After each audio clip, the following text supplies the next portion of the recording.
The vast emptiness of space held many secrets, but none quite as interesting as the one the alien research vessel Starweaver stumbled upon that day. The ship's sleek, silver hull reflected the distant starlight as it drifted closer to what the crew called a space tear, a rare phenomenon that warped the very fabric of space itself. "Fascinating readings," whispered the alien scientist Blue, his large, oval eyes blinking rapidly as he studied the holographic displays floating before him. Like all members of his species, he stood tall and thin, with delicate limbs perfectly adapted to the low gravity of his homeworld. His silvery skin shimmed slightly under the soft blue lights of the research deck. The ship's captain, Gray, floated gracefully across the bridge. In the minimal artificial gravity that his species preferred, every movement looked like a careful dance. "What have you found?"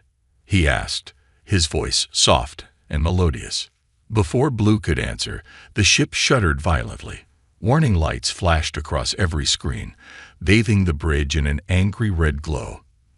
The space tear had suddenly expanded, its gravitational forces now pulling at the Starweaver with unexpected strength. "Emergency," called out Green, the ship's engineer. Her long fingers flew across the control panels. "The gravitational forces are exceeding our safety limits. We need to boost power to the engines immediately." But it was already too late. A horrible screech of metal filled the air as the increasing gravity began to tear at the ship's hull, designed for the gentle conditions of deep space.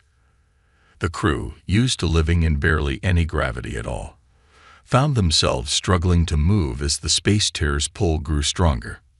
"We can't reach the engine room," Green reported, her voice trembling. "The gravity in that section is too high. None of us can move through it without risking bone fractures." Captain Gray made a quick decision. "Send out an emergency distress signal. Broadcast on all frequencies."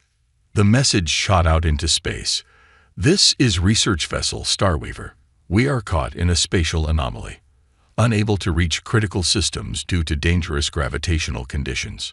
Request immediate assistance. Our crew cannot operate in gravity exceeding 0.3 Earth standard."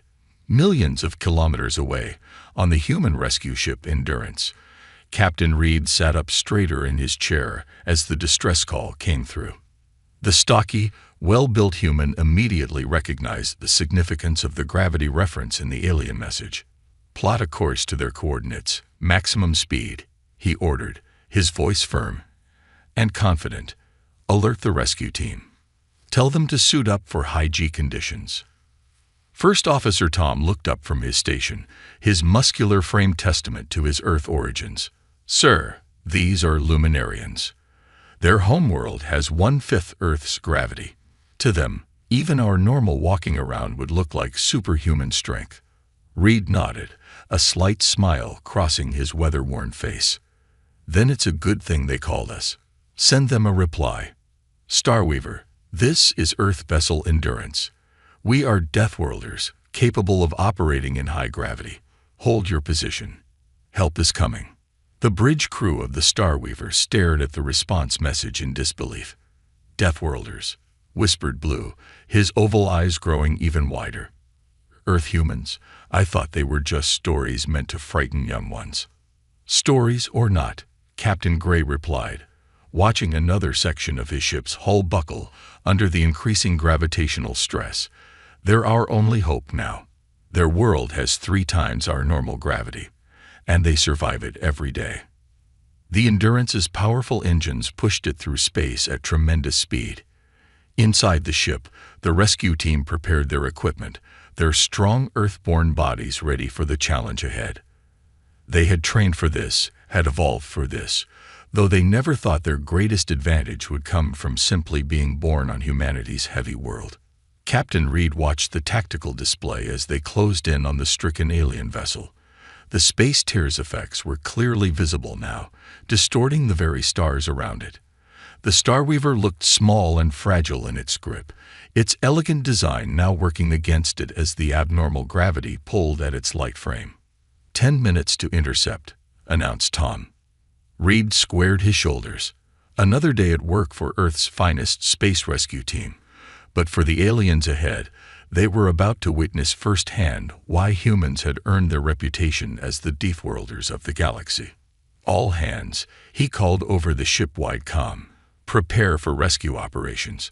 Let's show our new friends what Earth's children can do. The Endurance's arrival next to the damaged Starweaver was like watching a sturdy mountain appear beside a delicate crystal sculpture. The human ship's thick hull and reinforced structure stood in stark contrast to the elegant but failing alien vessel. "By the stars," whispered Blue, pressing his thin hands against the viewport. "Their ship, it's built like a fortress." Captain Gray watched as the human vessel matched their position, its powerful engines easily fighting against the space terror's pull. The gravitational forces that threatened to tear apart his ship seemed to have no effect on the Earth vessel. Inside the Endurance, Captain Reed was already moving to the rescue bay with his team. "Remember," he said as they checked their suits, "what's normal for us is dangerous for them. Move carefully when we're on their ship." The rescue team consisted of 4 humans. Reed himself, First Officer Tom, Engineer Kate, and Medical Officer Jack. Each of them wore heavy-duty rescue suits that would have crushed a Luminarian under their weight alone. "Docking tube secure," announced the Endurance's bridge crew. "Warning: gravity distortions detected along the passage." Reed nodded to his team. "This is why they call us. Let's move." The humans stepped into the docking tube, their magnetic boots easily compensating for the shifting gravity. What would have been impossible for the Luminarians felt like nothing more than a bumpy walk to the Earthborn rescue team. When the airlock opened to the Starweaver, the aliens backed away in shock. The humans looked massive in their rescue suits, their sturdy frames dwarfing the delicate Luminarians. "Captain Gray," Reed called out, trying to keep his voice gentle despite its naturally deep rumble. "I'm Captain Reed of the Endurance. We're here to help." Gray floated forward, his silvery skin reflecting the emergency lights. "Welcome aboard, though I wish it were under better circumstances. We've lost access to our engine room." "The gravity there." He trailed off, gesturing to a corridor where several pieces of equipment floated freely, caught in conflicting gravitational fields. Tom stepped forward, his suit's sensors already analyzing the situation. "Reading 2 Earth gravities in that section. No wonder your crew couldn't get through." He picked up a broken panel that had to weigh at least 100 kilos in the enhanced gravity, moving it aside with ease. The Luminarian crew watched in amazement. What looked like an impossible feat to them was just everyday strength for the humans. How are you doing that?" Green asked, her oval eyes wide with wonder. Kate, the human engineer, smiled behind her helmet. This is nothing. On Earth, we train with weights 4 times this heavy. Now let's take a look at those engines." The rescue team moved deeper into the ship, their boots magnetized to compensate for the chaotic gravity fields. They passed through areas where gravity shifted from nearly 0 to 3 times Earth normal within steps. The humans adjusted automatically. Their bodies evolved to handle such stresses. "The space terror's getting stronger," Jack reported, checking his instruments. "We've got maybe 30 minutes before it starts causing structural damage to the Endurance too." Reed nodded, watching as Kate examined a twisted support beam blocking their path to the engine room. Without hesitation, she braced herself and pushed against it. The metal groaned, then gave way under her Earthborn strength. "Impossible," whispered one of the Luminarian engineers. "That beam, it would take our strongest machines to move it." Tom helped Kate clear the path. "When you grow up in high gravity, you either get strong or you don't survive. Earth made us this way." The path to the engine room was now clear, but the gravity was still increasing. Reed could feel the extra weight even through his suit's support systems. For the Luminarians, these conditions would have crushed their bones instantly. "Captain Gray," Reed called over the comm, "we've reached the engine section. We'll need your guidance to make repairs, but none of your crew should come this far. The gravity would kill them instantly." Gray's voice came back, filled with both worry and hope. "Our lives are in your hands. Earth humans. Please, save our ship. Reed looked at his team, each of them ready and capable. Don't worry. This is what Deathworlders do best. We thrive where others cannot go. The engine room of the Starweaver looked like a work of art turned into a nightmare. Delicate machinery designed for low-gravity environments lay twisted and broken under forces they were never meant to handle. The space tier's pull had turned this beautiful example of alien engineering into a dangerous maze of warped metal and sparking circuits. Kate moved through the wreckage with practiced ease, her earthborn muscles barely noticing the crushing gravity. The main power core is intact, she reported, checking her readings. But these distribution nodes are completely shot. Can you fix it? Reed asked, bracing himself against a wall as another gravity wave hit the ship. Fix it? No, Kate shook her head, then smiled. But I can rebuild it. These aliens might be physically fragile, but their tech is amazing. Tom, I need your help with this. Tom moved forward, easily lifting a fallen support beam that would have required a small crane on Earth. What's the plan?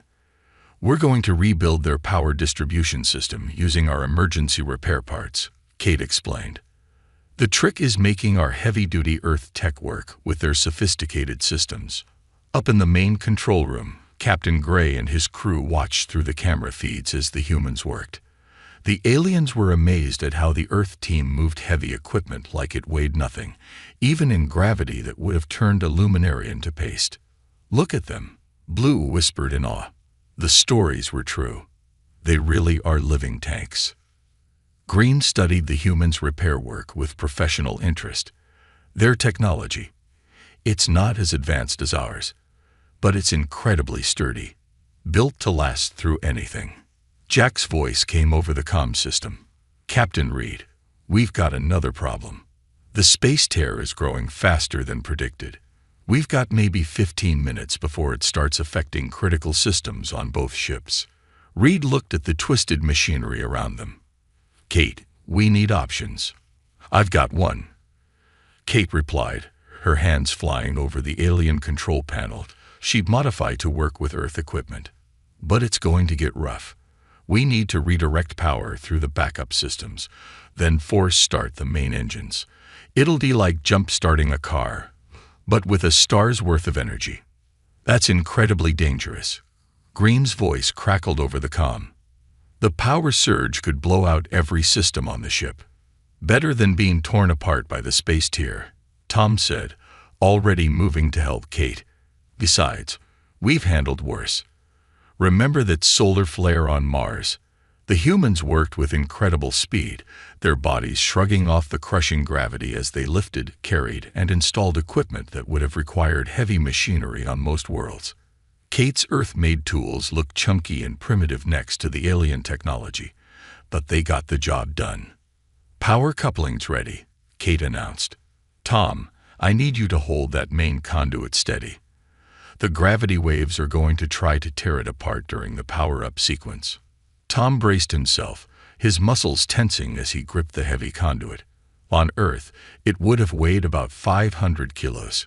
Here, under the space tear's influence, it was closer to 1,500 kilos. But Tom held it steady, his Earth-evolved strength more than equal to the task. Ready on my mark, Kate said, her hands hovering over the controls. Captain Gray, you might want to warn your crew. This is going to get bumpy. The alien captain's voice was steady despite his fear. All hands, brace for emergency power restart. Trust in our Earth friends. Reed watched as Kate began the power-up sequence. The engine room filled with a high-pitched whine as Earth technology forced alien systems back to life. The ship shuddered, fighting against the space tear's pull. It's working. Green called out excitedly. Power levels rising. Wait, something's wrong. The gravity is increasing exponentially. Hold on. Kate shouted as warning alarms blared throughout both ships. We're not done yet. The space tear pulsed, sending a wave of distorted gravity through both vessels. But while the humans merely grunted and adjusted their stance, they knew that somewhere behind them, The Luminarian crew was experiencing what must have felt like the end of their world. They had to finish the repairs now, or both ships would be lost. And in that moment, humanity's greatest curse, being born on a heavy world that had forced them to become strong, became the galaxy's greatest blessing. While Kate and Tom worked on the engines, Jack found himself dealing with an equally important task in the Starweaver's medical bay. Several of the Luminarian crew had suffered injuries during the gravity spikes, and their own medical officer was too weak to help them in the increased gravity. "Please, hold still," Jack said softly, using his steady hands to wrap a support brace around a Luminarian crew member's arm. Even being as gentle as he could, his earth-strong fingers felt powerful against their delicate bones. "Your bones are already starting to heal. Amazing healing rate you have there." Blue, who was assisting him, nodded. "Yes, our bodies repair quickly, but they break easily too. We evolved on a world where falling was almost impossible due to the low gravity. The most severe injuries we usually face are from light impacts." Meanwhile, Jack chuckled, carefully adjusting a medical scanner. "On Earth, we teach our children how to fall properly because it's going to happen a lot. Our bones are like steel compared to yours, but they heal much slower." In another part of the ship, Captain Gray had insisted on showing Captain Reed their research data, despite the ongoing crisis. The human captain soon understood why. The Luminarians had been studying space phenomena that Earth scientists had only theorized about. "This is incredible," Reed said, examining the holographic display showing the space terror's structure. "Your sensors can see things our best equipment can barely detect. No wonder you were out here studying it." Gray's large eyes blinked rapidly, a sign of excitement in his species. "And no wonder your people build such strong ships. The conditions you consider normal would destroy most vessels in the galaxy. Tell me, what is it like, living every day under such crushing gravity?" Reed thought for a moment. "Honestly, we never think about it. From the day we're born, Earth's gravity is just there. We build our muscles naturally just by moving around. When I first went to space, the hard part was getting used to how light everything felt." A sudden shake of the ship interrupted their conversation. Reed automatically reached out and caught Gray before the alien captain could be thrown across the room. To the Luminarian, it felt like being caught by a living steel beam, completely immovable and impossibly strong. "Thank you," Gray said, steadying himself. "I must admit, when we first called for help, I feared meeting Deathworlders. Your reputation, well, many species think you must be aggressive and dangerous, being from such a harsh world." Reed smiled. "Instead, you found out that being strong doesn't mean we can't be gentle. Earth taught us something else besides strength. It taught us to protect those who need help." Over in the research lab, Green was working with Kate through a video link, explaining the ship's power systems while the human engineer made repairs.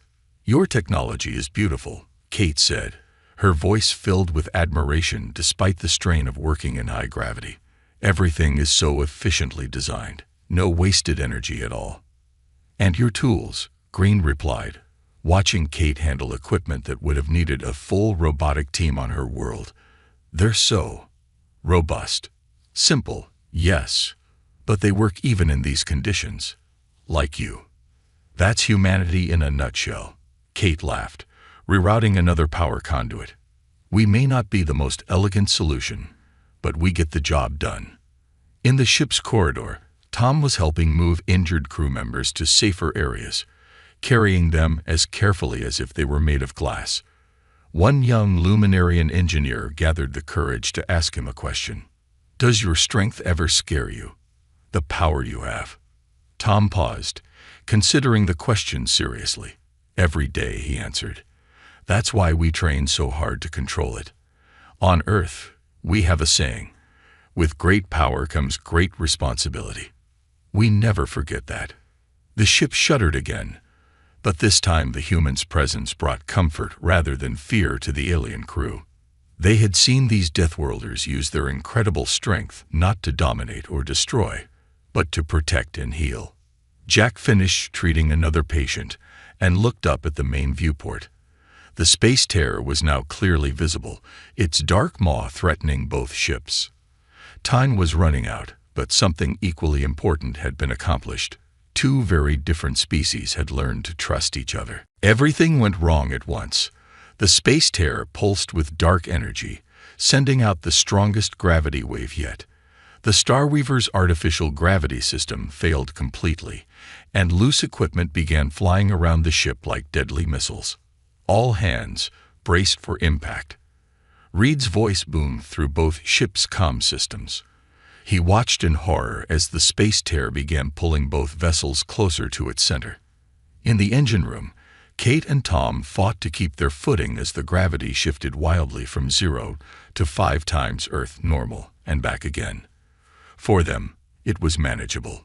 For the Luminarians, it was lethal. Main power is failing, Kate shouted, her hands flying over the controls. The connection we jury-rigged isn't holding. Tom grabbed a flying piece of equipment that would have cut Green in half if it had hit her on the video screen. We need a new plan, fast. Up on the bridge, Captain Gray floated helplessly as his ship's systems crashed one by one. The Luminarian crew could barely move in the changing gravity, their bodies not designed for such stress. Then he saw something that made his heart stop. Captain Reed was running through the corridors, fighting against gravity that kept changing direction. "What are you doing?" Gray called out through the comm. "Those conditions will kill you." "Not yet," Reed grunted, pushing himself forward. "Your ship's hull is buckling. We need to reinforce it manually, or we'll all die when it breaks apart." Jack's voice cut through the chaos. "Captain, I've got injured crew members here. We need to evacuate them to the Endurance now." The space terror's pull grew stronger. Metal groaned throughout both ships. In the engine room, Kate made a desperate decision. "Tom, help me with this." She began pulling apart the main power coupling. "If we can't fix it properly, we'll have to hold it together ourselves." "Hold it together?" Tom stared at the sparking equipment. "You mean physically?" "Exactly." Kate's eyes shone with determination. "We're Deathworlders. Let's use that strength for something impossible." In the medical bay, Jack had strapped injured Luminarians into special rescue harnesses. He began carrying them through the shifting gravity fields, his Earth-strong muscles training but holding as he moved 2 or 3 aliens at a time. "How are you still standing?" One of the wounded Luminarians asked in awe as Jack carried them through a zone of quadruple Earth gravity. "Practice," Jack said through gritted teeth. "Lots of practice." Reed reached the damaged hull section. The metal was bending inward, about to crack. Without hesitation, he braced himself against it, using his own body to reinforce the weakened structure. "Captain, you can't hold back space itself." Gray's voice was filled with concern. "Watch me," Reed shouted back. "Kate, how long do you need?" In the engine room, Kate and Tom had positioned themselves on either side of the broken power coupling. Electricity arced between the pieces as they held them together with their bare hands, their rescue suits providing minimal protection against the energy flow. "Just a few more minutes," Kate managed to say. "The emergency systems are resetting." "Tom, don't let go." "Wasn't planning to," Tom replied, his muscles trembling with effort. On his home world, this would have been impossible, but humans had evolved to do the impossible. The space terror pulled harder. Jack finally reached the Endurance's airlock with the last group of injured aliens. Reed's muscles screamed as he held the hull together. Kate and Tom channeled power through their bodies to keep the engines running. Then the emergency systems came back online. The ship shuddered one last time. "Now," Kate yelled. "Full power." Both ships' engines roared to life. The combined thrust began pushing them away from the space terror's pull. But they weren't safe yet. The humans held their positions, pushing their Deathworlder strength to its absolute limit. They had one chance to save everyone, and they weren't about to let a little thing like impossible odds stop them. Blue stared at his research screens, his large eyes reflecting the chaotic data from the space terror. While the humans fought against impossible physical forces, his mind raced with calculations. There had to be a way to use the Luminarians' advanced scientific knowledge to help. "Captain Gray," he suddenly called out, "I think I know how to save both ships." Gray turned to his science officer, hope lighting up his features. "What have you found?" "The human strength is amazing, but even they can't hold forever," Blue explained quickly. "But look at these readings. The space tear isn't just producing gravity waves. It's creating a pattern." Down in the engine room, Kate and Tom continued to hold the power coupling together with their bare hands. Electricity sparked around them as their muscles trembled with effort. "The aliens are onto something," Kate said through gritted teeth.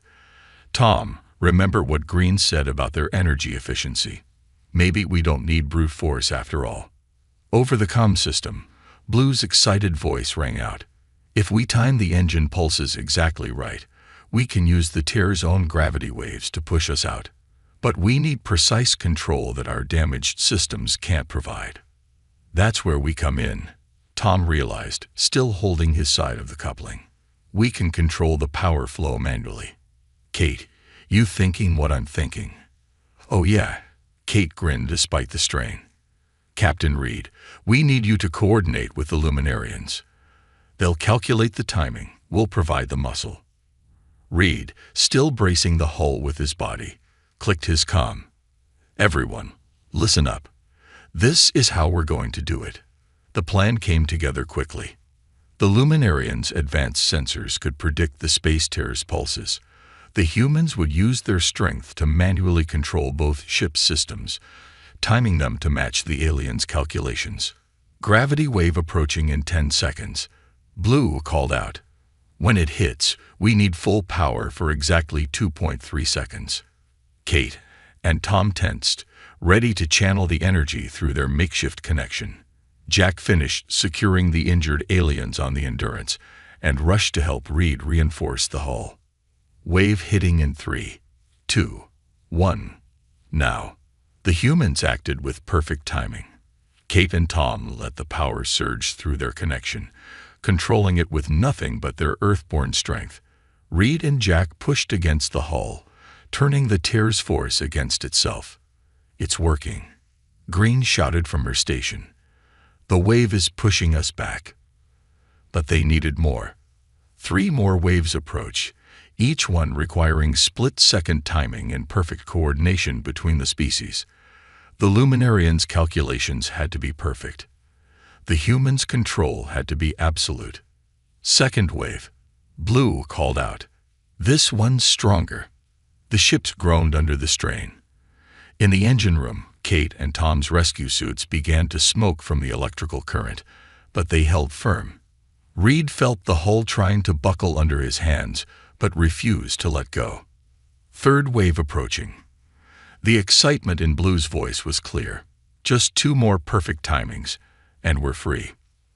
The Luminarian crew watched in amazement as their careful calculations combined with human physical power created something neither species could have managed alone. Their science and the human strength worked in perfect harmony. "Final wave," Blue shouted. "This is it. Maximum power for 3.1 seconds exactly." Everything hung in the balance. Kate and Tom channeled more power than their suits were designed to handle.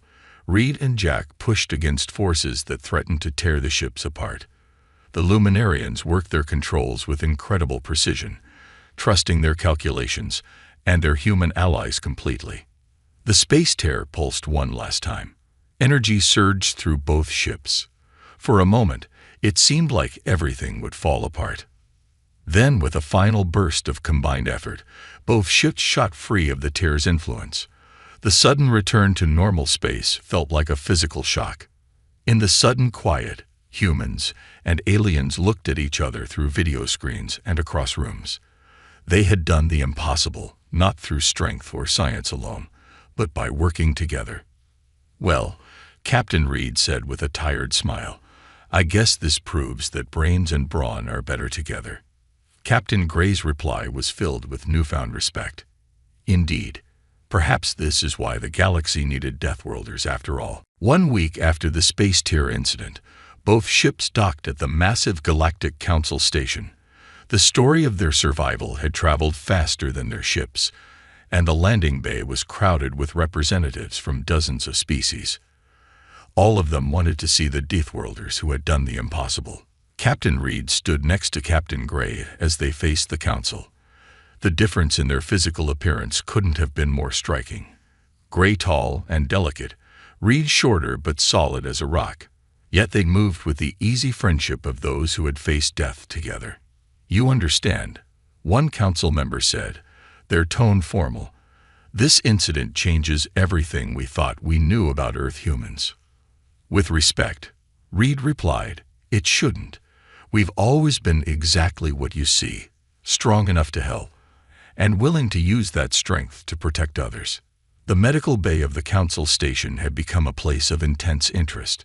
Jack found himself surrounded by alien doctors, all amazed by how he had carried multiple injured crew members through lethal gravity fields. "The human body is remarkable," one alien doctor said, reviewing the medical scans. "What we considered dangerous levels of stress, they treat as a normal workout." Jack smiled, remembering how gently he had needed to handle the injured luminarians. "Strength isn't worth much without the knowledge to use it properly. Your medical techniques are far ahead of ours. We should learn from each other." In the engineering section, Kate and Tom had become minor celebrities. Engineers from various species crowded around them, asking questions about how they had physically held together a power coupling that should have killed them instantly. "The real hero was Green," Kate insisted, pointing to the Luminarian engineer. "Her designs were so efficient that even our crude method worked. We just provided the muscle." Green's skin flickered with embarrassment. "And without that muscle, all my calculations would have meant nothing. Perhaps this is why the galaxy needs all of us, different strengths for different challenges." Blue had been busy too. His research on the space tier, combined with data from the humans' experience, had opened up new areas of scientific study. "We never considered studying how extreme gravitational forces affect living tissue," he explained to a group of scientists. "The human's natural resistance opens up entirely new research possibilities." But the biggest change came in the Council's official records. Captain Gray stood proudly as he made the formal request. "I move that Earth humans be reclassified," he announced.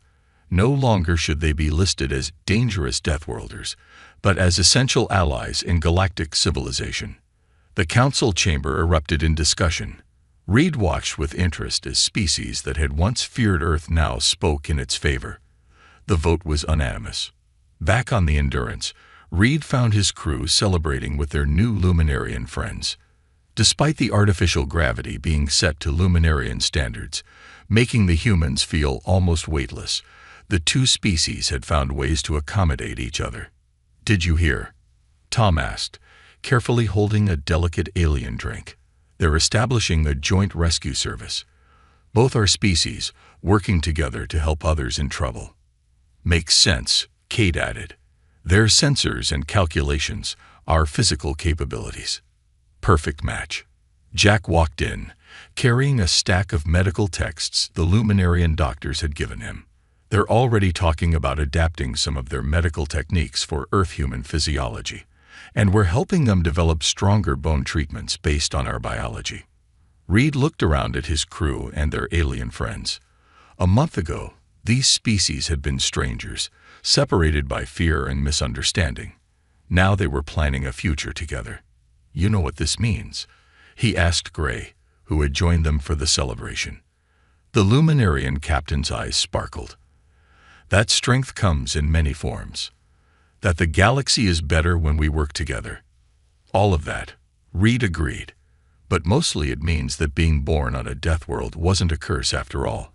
It was just the galaxy's way of making sure someone would be strong enough to help when help was needed most." Gray raised his drink in a toast. "To the Deathworlders, may we never fear them again, but be thankful they exist." The humans raised their drinks carefully, mindful of their strength even in celebration.